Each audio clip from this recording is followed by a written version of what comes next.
create such misery that in the end, the people will be calling for their Pharaoh. How does an autoimmune disease kill a person? It takes over its immune system. It takes over the very thing that is supposed to be fighting disease, and it makes it its enemy of the body. And some of our founding fathers recognized this. I mean, Thomas Jefferson sympathized strongly with the French Revolution, or up until a certain point. He was with Lafayette up to a certain point in the French Revolution when it became too extreme.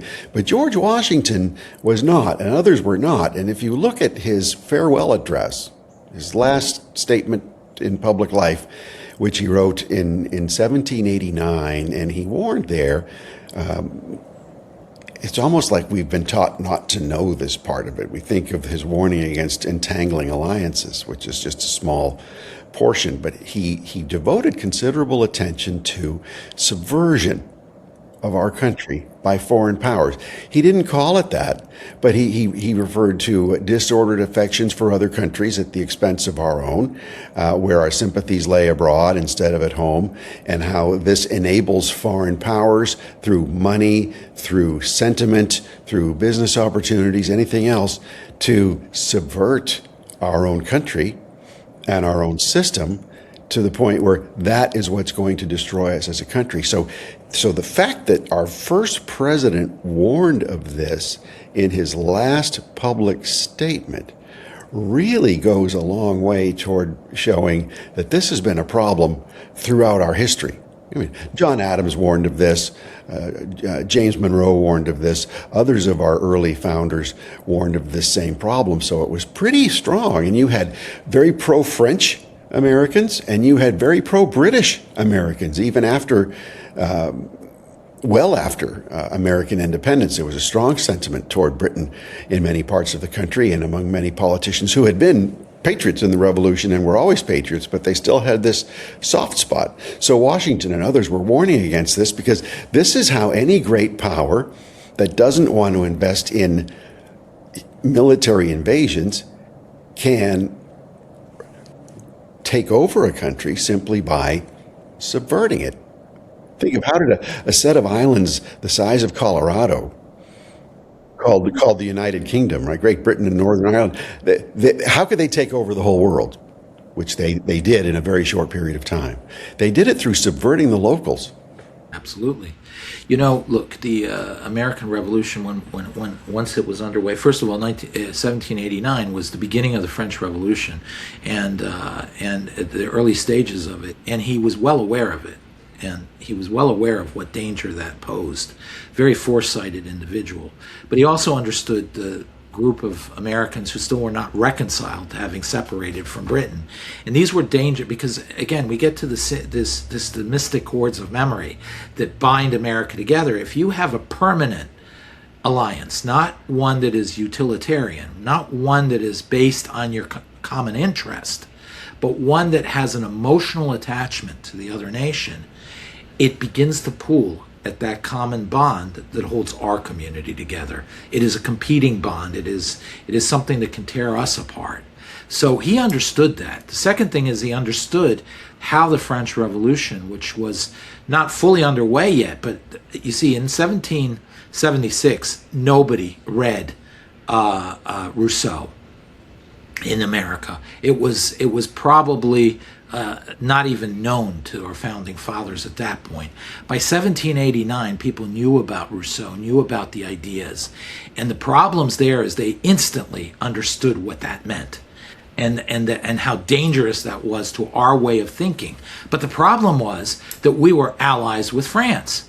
So he understood that if we have this emotional bond to France, that we feel that we're umbilically linked to the French, then through that umbilical cord will come the ideas that the French Revolution, Rousseau, and others were beginning to propagate, and that will be a fundamental destruction of who we were as a nation.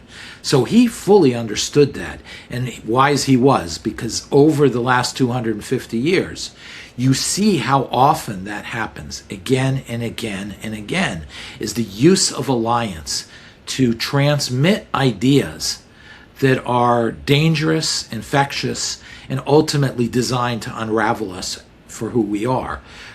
We saw it in World War II with Hopkins and Alger Hiss and others, how they used the alliance with the Soviet Union to essentially create these cords that go from the Soviet Union into the structures of the U.S. government. And they were already fully recruited Soviet agents. Exactly. So you see how this works, this element works. But that's why I really think that when Washington gave his speech, he was incredibly foresighted, and it is one of the most important speeches that any American official has ever given, and it should be read and reread, maybe even folded and put in our pockets all the time. Yeah. So Washington warned about it. Lincoln warned about it, right? Nobody could ever destroy the United States except ourselves. Mm-hmm.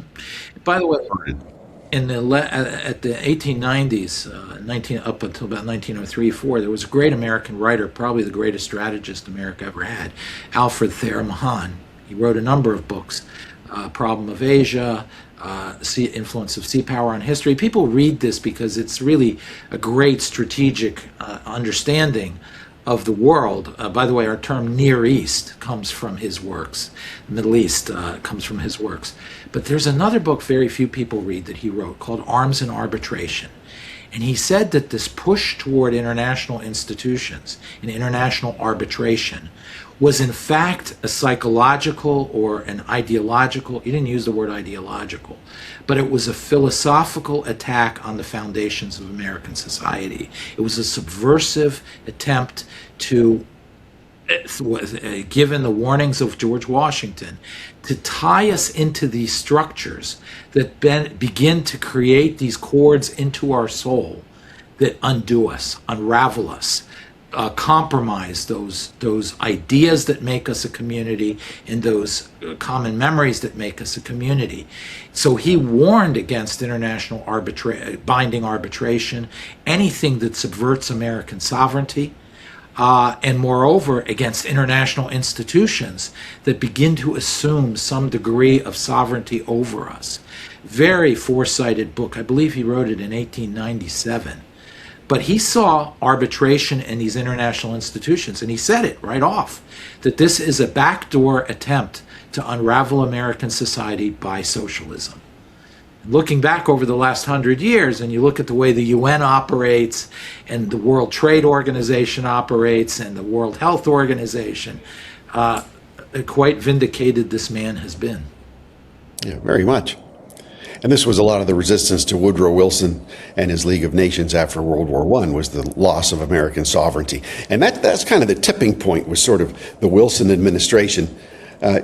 Not Wilson per se in some places, but yes, very Wilsonian in other ways, and part of the progressive era, where America was still a special power and an important power, but it was also part of a community of nations now, because it had gotten in its first foreign war, apart from the war with Spain in 1898, which was just a few months long.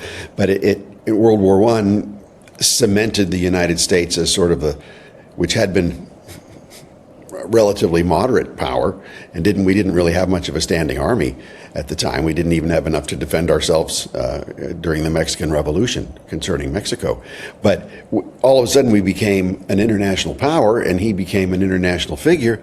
But he wasn't all there by this time. He had gone into a severe mental and intellectual decline, and he was not running his own government. His wife was running the government. He had an aide, Colonel House, was running the government, and dragging America into a new world of interventionism, where we became parts of these institutions, or we were going to become parts of institutions that we ultimately did following World War II, because it had again become normalized. So when you think of United Nations, for the free countries of the free world? Well, Stalin was a co-founder of the United Nations. You know, his ambassador Andrei Gromyko signed the UN Charter. Gromyko was one of the most devious Soviet diplomats who ever lived, and he lived a very long time, almost up to the Soviet collapse. Oh, I still was in the early part of my career.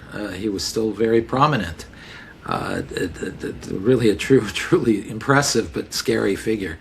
You see, I mean, the Russian Foreign Minister Lavrov was in the Soviet diplomatic service under Gromyko, and although Gromyko didn't mentor him, the difference was too big. But he was part of that Gromyko school of geostrategy, and he's probably apart from Marco Rubio now, he's certainly probably the wiliest foreign minister in the world.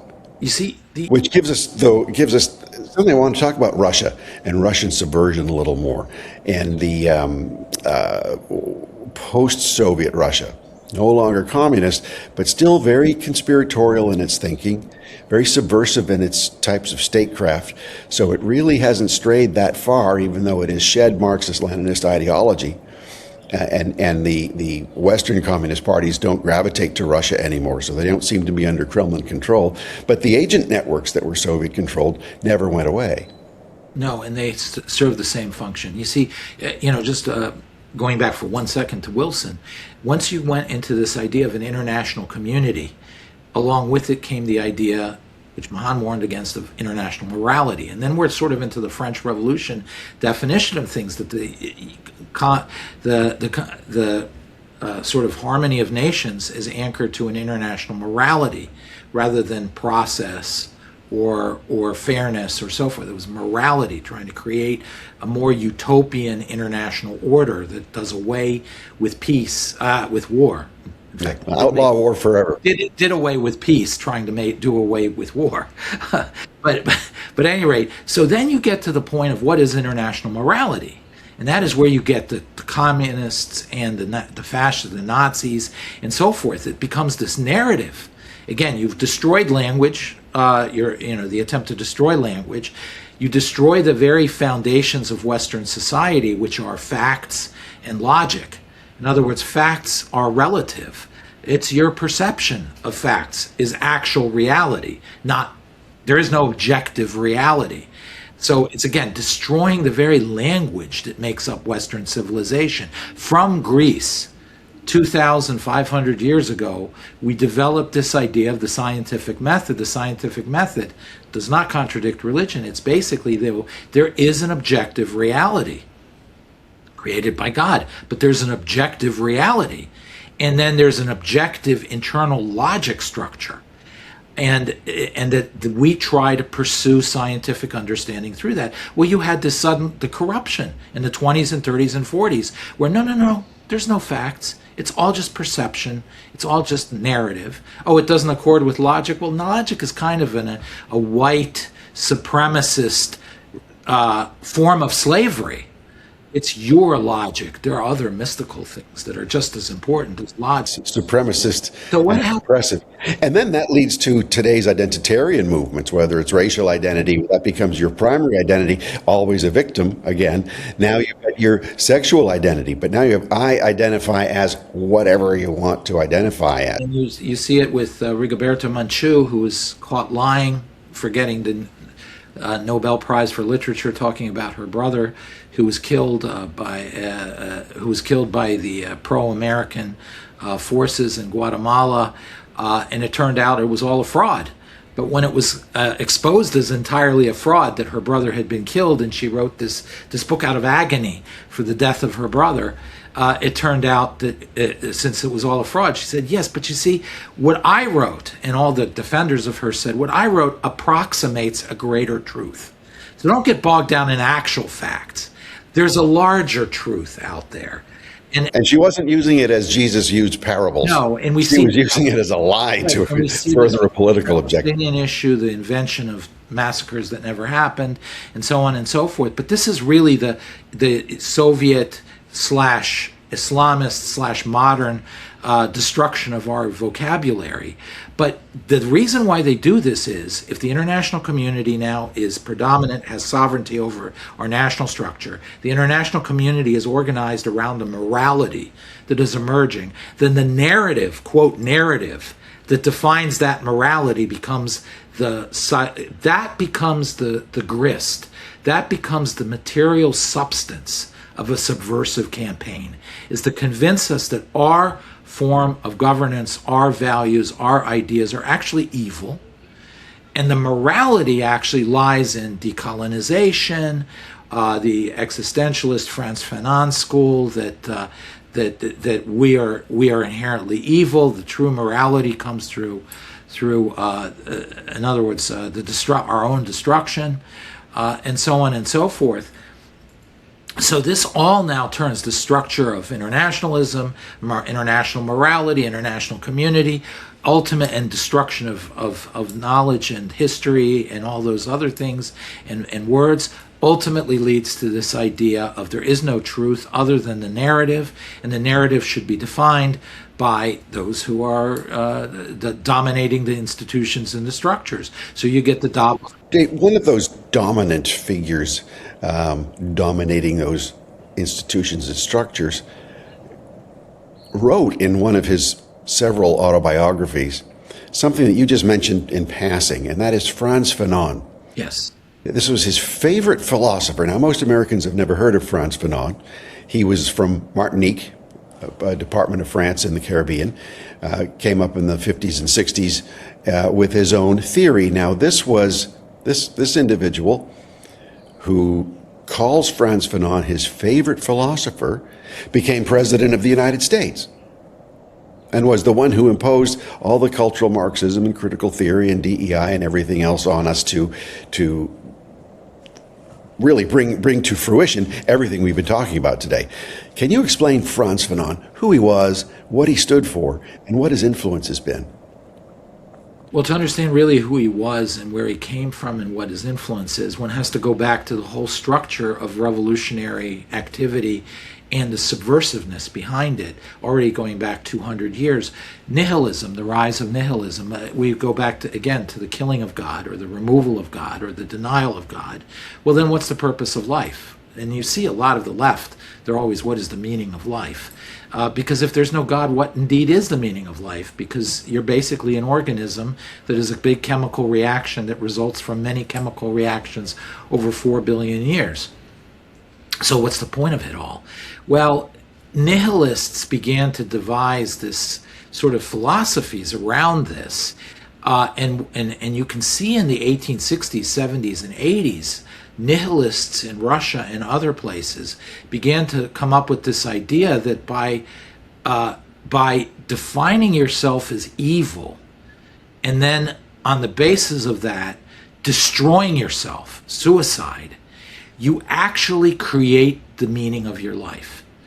Otherwise, you're just meaningless. You're just a chemical reaction. You're breaking that chain and you're seizing and creating actual meaning to your life. So the chief value of anarchists, nihilists at that period was to kill yourself. Dostoevsky describes this beautifully. So this nihilism is based on the Latin word nihil, which means nothing. Nothing, exactly. So where we get the word nil, nothing. So these are nothingists. So there's no life beyond the current life, and it has no meaning until you achieve your full fruition of your meaning in life by destroying yourself and everything around. Is the moral value of your life then is in the negative. Not only is the destruction the assertion of your life, because terminating your life creates the life, essentially makes it something not automatic. But so too does your evil emanate from your. That also gives you moral purpose. So being evil and then destroying it creates morality. So that's the goodness that you're doing in life, is destroying your evil self and all the evil that you perceive. So that's the late 1800s in Russia and other parts of Europe. Now fast forward up to Frantz Fanon and his chief disciple, Barack Obama. Right, so you have existentialism, which is a derivative of these ideas, and existentialism under Sartre in the 40s settled on anti-Semitism. That this was, again, anti-Semitism became the embodiment of Western evil that then justifies the destruction, essentially, of modern Western society, exactly like the individuals did in the 1860s and 1870s in Russia. So anti-Semitism, and many people see his works on anti-Semitism as this great pro-Jewish work. No, he dehumanized Jews. He made them the object of an internal moral play by anti-Semites. So that was the mechanism by which then they could commit societal, civilizational destruction for themselves because of the evil they had done. So the Jews became nothing more than a stepping stone for a moral expression of suicide. Well, Frantz Fanon took this and said, well, the Jews are evil. They're actually part of this whole terrible structure. The real people who were the victims, who are the ones who through which Western society has expressed its evil and therefore demands the destruction of the West. The existential extension there is colonialism. It is the third world is the object that's been subjected to Western evil, and as a result, the West, in order to be moral, has to essentially destroy itself and recognize its internal evil. That became the animus behind decolonization and anti-colonialism. And that is what Frantz Fanon embodies. And the idea that an American president regards him as the greatest philosopher that informs him is terrifying, because it is essentially a societal equivalent of what these characters and the demons in Dostoevsky's novel did to themselves. And so you see this pernicious, horrible effect of Frantz Fanon. And of course, then everything else follows. It's the destruction of language, society, the institutions, so forth. But that really becomes the essence of the decolonization effort, which had the double effect of saying that Western society was evil. And by it being evil, you destroy its history. And all of Western history and greatness and wealth and the 3,500, 4,000 years of Western civilization's evolution is all a fraud.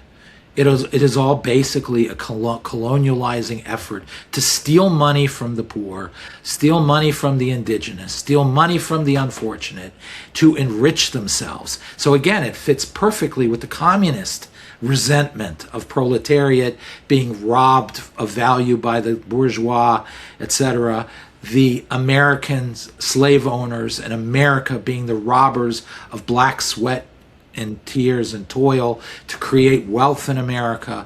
It is, again, this constant pattern that we did not offer the world anything positive. We just reinvented slavery in different forms, and we are the ultimate evil. And that is what Frantz Fanon essentially set up. And when you look at common debate today in our universities, unfortunately, that subversive idea, which is the greatest subversive idea of all, has essentially conquered our educational structures, our Hollywood structures, our cultural structures, unfortunately, even our USAID, our governmental structures, our political debate.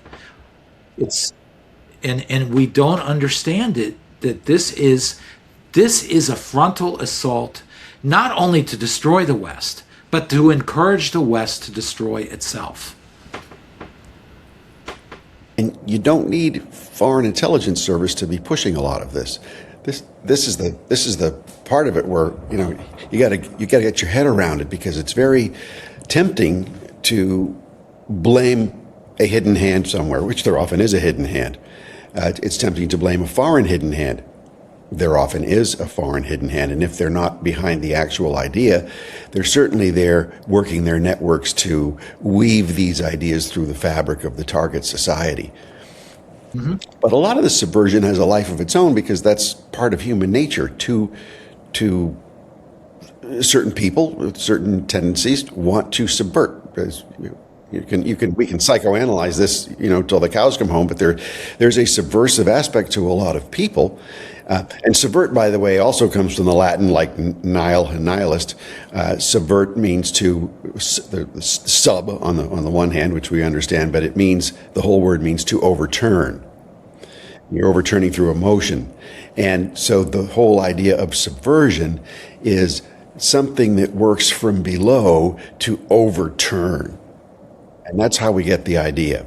So it's an ancient term, but it applies to the present day in a value-neutral way. So you have communist subversion, you have anarchist subversion, you have Soviet or Chinese communist subversion, but you also have ideological subversion, which itself might not originate in a foreign secret service, but does exist to destroy our culture and our society and our constitutional way of life.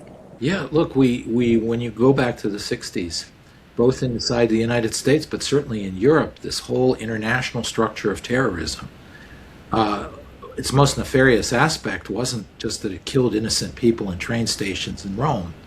Actually, I think it was Florence, or bombed airplanes. What it was it became this chic, this fashionable. It tapped into the subversive tendencies, especially of young people, because it was sexy, it was dramatic, it wasn't subtle, it was in your face. So Che Guevara, Carlos the Jackal, Yasser Arafat, they acquired this sort of mystical demeanor that attracted people, literally like moths were attracted to the flame. And so it is this attraction of subversion. The problem with this spirit of subversion is it finds its guru. It will look outside, and there will be those that suddenly say things that seem reasonable at first, and actually may even be quite true at first. But it taps into this unsettledness that a lot of young people have, that captures them. You're going through a lot of changes when you're 15 to 25. There's a lot of things, that are unsettled in your life. You're readjusting from family life where you're basically under the, slavery of your family, parents. You suddenly become an independent actor and so forth. It's a very unsettling period. And everything is overturned. The order is overturned. And you're suddenly exposed to these ideas and these subversive tendencies. And therefore sometimes that seeks a guru, and so they're very vulnerable. It's not that the Soviet Union has created a bad youth in America. It's the fact that the nature of youth opens them up, whether it's in the in Russia in the 1860s, or now in America, or in the 60s in America. It opens people up to be vulnerable to some of these pernicious ideas that tap into the resentments, unsettled nature, the redefinitions, and actually the quest for order and being taken care of again. Yeah. And a lot of the younger people getting involved don't have grievances at all. They're just looking for a sense of purpose and might have a spirit of adventure. Yeah. And so this is what Marx called raising one's consciousness. He had the class consciousness where people don't realize they're oppressed. The proletarians don't realize they're oppressed. So the cultural Marxists or critical theorists today, well, not enough racial minorities or women or gender-oriented, they don't realize how oppressed they are, so we have to teach them. We have to raise their consciousness of how oppressed they are. And that's when an ordinarily normal person can become radicalized, even through a sense of positive idealism. They get radicalized in a very destructive way and go down that destructive path.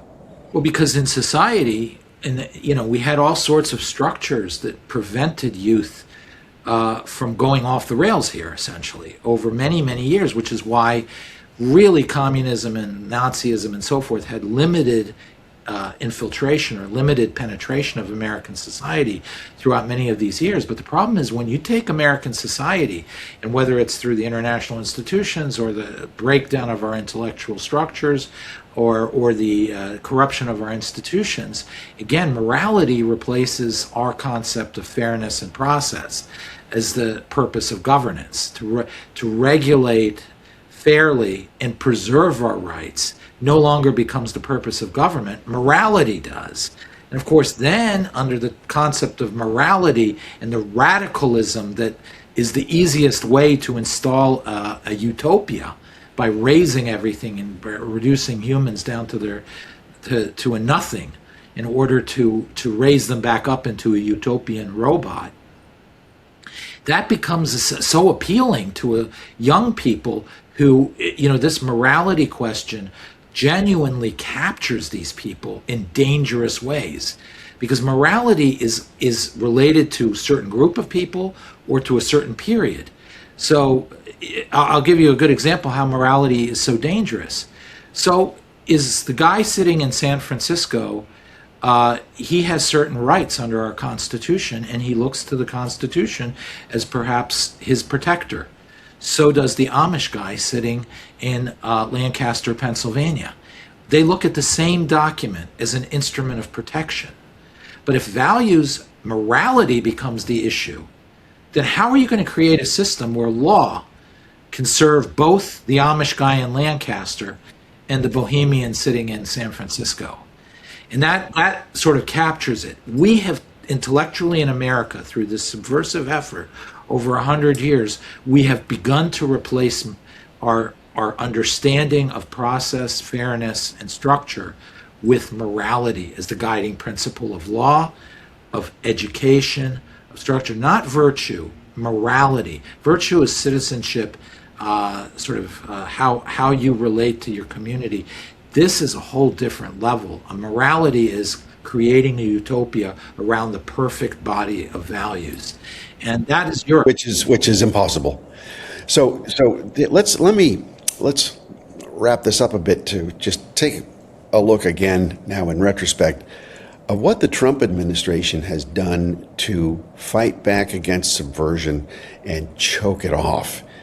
It began with what seems like not an open intent to fight what they are now coming out and calling communist subversion, but they were just doing it just to fight back against radicalism. And they're using several tools. I mean, one of Trump's first acts as president in his second term was to abolish the U.S. Agency for International Development, or at least, downsize it and slash it and prevent it from doing what?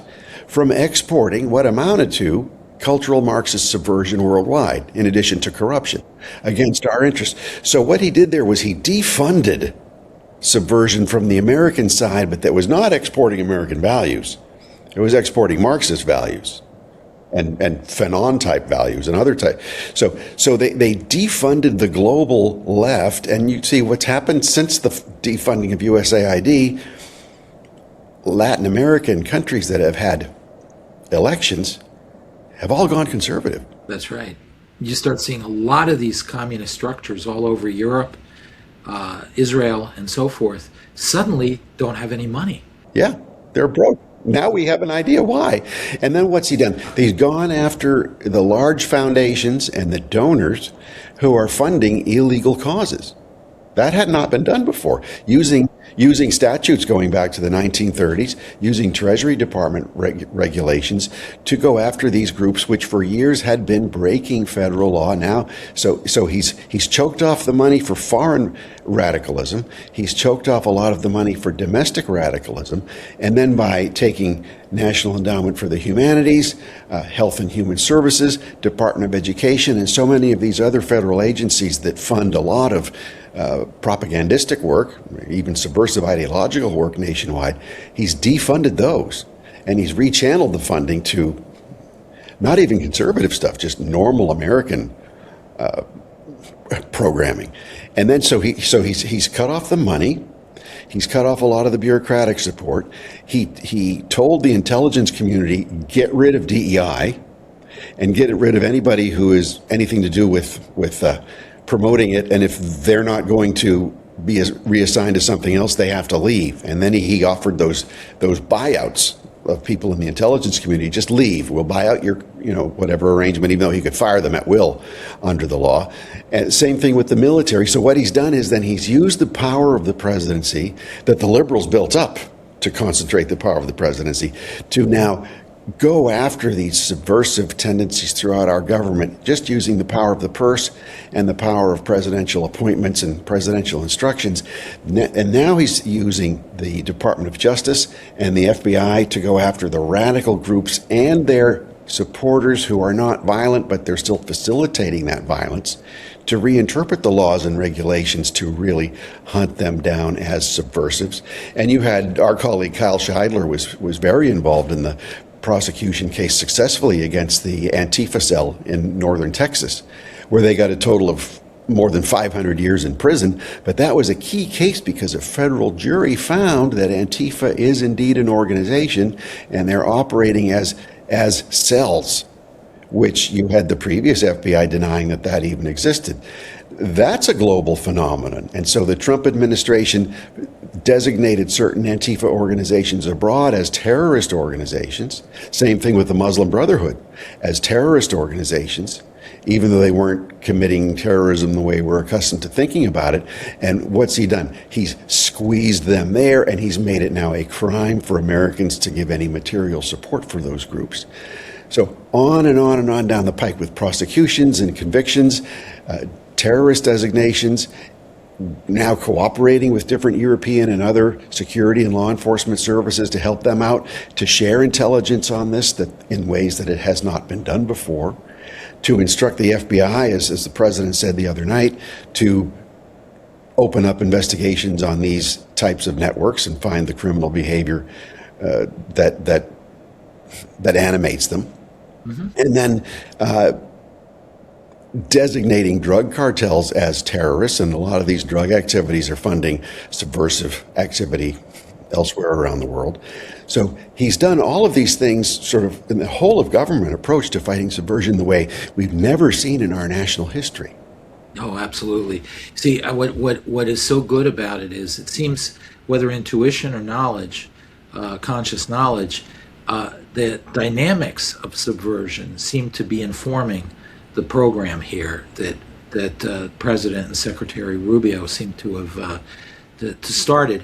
And what's very important is they understand the dynamics to the point where, and I think Secretary Rubio specifically, explicitly said this, that it begins with destruction.